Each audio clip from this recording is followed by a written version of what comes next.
estáis aquí y habéis colaborado también en esta colecta pontificia del Domingo Mundial de la Propagación de la Fe, el DOMUN 2015.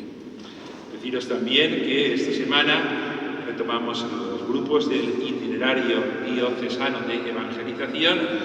Empezará el grupo tercero el martes a las 7 de la tarde, el grupo segundo el jueves a las 5. Tendremos así la primera sesión de este curso del itinerario. Y también que el martes en la Facultad de Teología hay para todos los que os estén interesados una presentación del último catecismo de la Conferencia Episcopal Española, Testigos del Señor, que es especialmente para los catequistas, pero también para todos los que tengáis interés. Podéis acudir en sesión a las 11 de la mañana y otra 11 o 10 y media. Bueno, por la mañana hay una y por la tarde a las 7 otra de Trinitarios 3.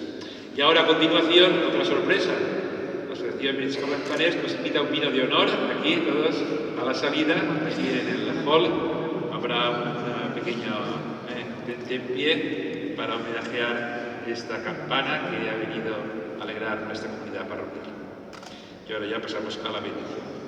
El Señor esté con vosotros.